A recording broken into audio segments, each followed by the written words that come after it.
नमस्कार। आज हम लोग फिर मिलते हैं एक नए टॉपिक के साथ में। जैसा कि कल हम सभी लोगों ने पढ़ा संस्थागत नियोजन, नियोजन क्या होता है, नियोजन क्यों आवश्यक है, नियोजन की भूमिकाएं क्या है हमारे जीवन में, इन सब के बारे में हम लोगों ने पढ़ा। तो आज हमारा जो अगला टॉपिक है वो है प्रबंधन। आज हम लोग पढ़ेंगे प्रबंधन के बारे में। प्रबंधन क्यों आवश्यक है, प्रबंधन क्या होता है, प्रबंधन का अर्थ क्या होता है। जैसा कि आप लोग देख रहे हैं कि प्रबंधन का अर्थ होता है मैनेजमेंट, यानी कि प्रबंधन की जो इंग्लिश होती है वो मैनेजमेंट है। हम में से बहुत सारे लोग हैं जो शायद प्रबंधन से ना परिचित हों, लेकिन मैनेजमेंट से हम सभी परिचित हैं। मैनेजमेंट क्या होता है, जैसा कि मैनेजमेंट के नाम से ही पता चल रहा है कि किसी कार्य को, किसी जो मैनेज करना यानी कि किसी कार्य को संपन्न करा लेना। तो मैनेजमेंट का जो सिंपल शब्दों में अगर हम अर्थ देखें तो मैनेजमेंट का साधारण शब्दों में, सरल शब्दों में अर्थ होता है कि व्यक्तियों से कार्य लेना। व्यक्तियों से कार्य लेना, किसी भी कार्य को संबंधित व्यक्तियों द्वारा उस कार्य को कराना मैनेजमेंट के अंतर्गत आता है। कार्य तो किसी भी प्रकार से हो जाता है, किंतु उस कार्य को कुशलता पूर्वक और सिस्टमेटिक ढंग से उस कार्य को संपन्न कराना ही प्रबंधन का मुख्य कार्य है। प्रबंधन का यही काम होता है कि किसी भी कार्य को सफलतापूर्वक टेक्निकल ढंग से उसको संपन्न करा लेना, कम से कम समय में, कम से कम व्यय में उस कार्य को संपन्न कराना। अगर इसकी परिभाषा देखी जाए तो इसकी परिभाषा होती किसी भी कार्य को संबंधित व्यक्तियों द्वारा, किसी भी कार्य को संबंधित व्यक्तियों द्वारा उनके आपसी सहयोग एवं उस कार्य को उनके आपसी सहयोग एवं उनके पारस्परिक सहयोग से उस कार्य को संपन्न करा लेना ही प्रबंधन की क्रिया कहलाती है। यानी कि किसी भी कार्य को, जो कार्य करना है उस कार्य में कौन से व्यक्ति शामिल हैं और जो शामिल व्यक्ति हैं वो आपस में सहयोग बनाए रखें, एक दूसरे का सहयोग करते हुए उस कार्य को करें और उस कार्य को आपसी सहयोग के माध्यम से ही प्रेम पूर्वक उस कार्य को संपन्न करा लें, कुशलता पूर्वक उस कार्य को संपन्न करा लें, यही प्रबंधन है। एक समय था जब प्रबंधन को स्वामित्व के रूप में देखा जाता था, यानी कि कार्य करने वाले व्यक्तियों को अपना नौकर समझा जाता था, अपना गुलाम समझा जाता था, किंतु आज नहीं है ऐसा। आज हमारे पास, आज हमारा औद्योगिक और तकनीकी युग है। आज जो हमारे साथ कार्य करते हैं, हमारे साथ जुड़े हुए लोग हैं, हमारे साथ कार्य करने वाले लोगों को आज के समय पर उन्हें अपना नौकर या स्वामित्व के रूप में हम नहीं देखते हैं। आज के समय में, आज का जो टाइम है, आज के टाइम पर कार्य करने वाले लोगों को अपना नौकर ना समझ करके सहयोगी समझते हैं। क्या समझते हैं? सहयोगी।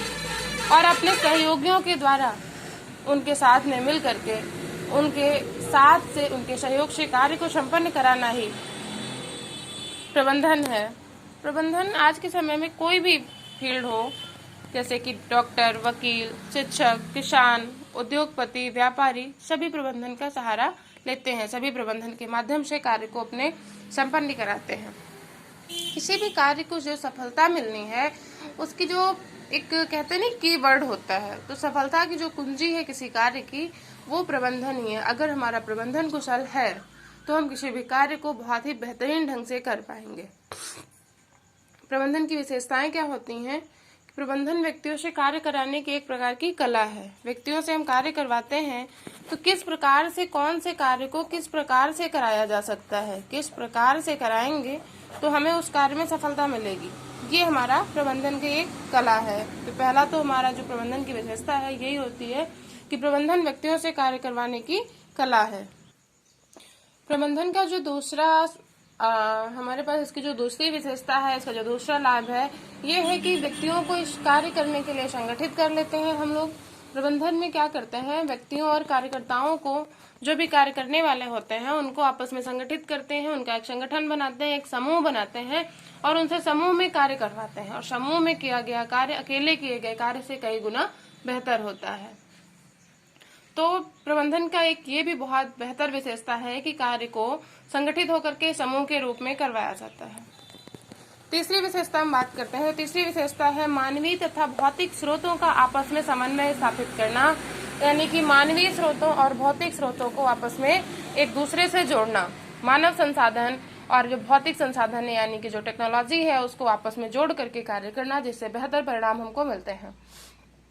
जो हमारा हमारी विशेषता है, चौथा लाभ है, वो ये है कि प्रबंधन को मानव विकास की प्रक्रिया मानते हैं। यानी कि जब हम प्रबंधित होकर के कार्य करते हैं, जब प्रबंधन के तहत, मैनेजमेंट के तहत कार्य करते हैं, तो हमारा कार्य बेहतर होता है। और जैसे ही हमारा कार्य बेहतर होता है, जब हमारे कार्य बेहतर होते हैं, तो हम लाइफ में बेहतर करते हैं, यानी कि हमारा विकास होता है, हमारा डेवलपमेंट होता है। इसीलिए प्रबंधन को मानव विकास की प्रक्रिया भी मानते हैं। इसके बाद जो प्रबंधन की और विशेषताएं हैं, प्रबंधन को हम किस प्रकार से करते हैं, वो है कि प्रबंधन में जो कौन कौन सी क्रियाएं शामिल होती हैं, प्रबंधन के तरीके क्या हैं। तो प्रबंधन में जो मेन क्रियाएं शामिल होती हैं, पहली प्रक्रिया होती है नियोजन करना। नियोजन, जैसा कि आपने अपने कल के वीडियो में पढ़ा, नियोजन होता है कि किसी कार्य की प्लानिंग करना, किसी कार्य की रूपरेखा तैयार करना। उसके बाद होता है उद्देश्यों का प्रतिपादन, कि हमें कौन से उद्देश्य हैं, हमारे उद्देश्य क्या हैं, उन उद्देश्यों के आधार पर हमको कौन सा कार्य कैसे करना है। इसके बाद हम व्यवस्था करते हैं। इसके बाद जो हमारा प्रबंधन का तीसरा नियम है, यानी कि तीसरा स्टेप है, वो ये है कि व्यवस्था करना अपने कार्य की, कि कार्य को किस प्रकार से करना है, इसमें क्या क्या लगना है, उन सारी चीजों की व्यवस्था करना। अपने भौतिक संसाधनों को जुटाना और मानवीय संसाधनों को जुटाना, कि कितने व्यक्तियों की आवश्यकता है, कितने संसाधनों की आवश्यकता है, इसकी हम व्यवस्था कर लेते हैं। इसके बाद जो चौथा बिंदु आता है, जो चौथा टॉपिक स्टेप आता है हमारा प्रबंधन में, वो आता है निर्देशन करना, यानी कि इंस्ट्रक्शंस देना। निर्देशन करना कि जिन व्यक्तियों से हम कार्य करवा रहे हैं, उनको निर्देशित करना कि कार्य को किस प्रकार से करना है, कार्य को कैसे करना है। ये हो गया निर्देश। उसके बाद हमारा जो पांचवा स्टेप आता है, वो आता है नियुक्तियां करना, यानी कि अपॉइंटमेंट वर्कर्स, कि जो हमारे वर्कर्स हैं, जो हमारे कार्य करने वाले व्यक्ति हैं, कार्यकर्ता हैं, उनको हम लोग किस प्रकार से, किस कार्यकर्ता को कौन सा कार्य सौंपेंगे, इस चीज की जानकारी रखना, इस चीज की नियुक्ति करना कि कौन सा व्यक्ति किस कार्य के लिए बेहतर है, कौन सा व्यक्ति किस कार्य को कर सकता है। इसके बाद संपादन तथा समन्वय, यानी कि जो हमने रूपरेखा बनाई है उसको संपादित करना, उस रूपरेखा को जमीनी स्तर पर संपादित करना कि इस कार्य को कौन सा व्यक्ति करेगा तो हमें कितना लाभ होगा और हमें कितना परिणाम मिलेगा। और जो इसके बाद का स्टेप हमारा आता है, वो आता है मूल्यांकन तथा नियंत्रित करना। जब हमारे वर्कर्स कार्य करते हैं, जब हमारे सहयोगी, हमारे कार्यकर्ता कार्य करते हैं, तो उनको नियंत्रण करने के लिए और उनका मूल्यांकन करने के लिए जो हम स्टेप अपनाते हैं, वो होता है मूल्यांकन। क्योंकि हम देखते हैं कि उन्होंने कितना कार्य किया, कितना दिया, इसी को मूल्यांकन कहते हैं। और जो हमारा आखिरी स्टेप होता है, कार्यकर्ताओं को प्रोत्साहित करना।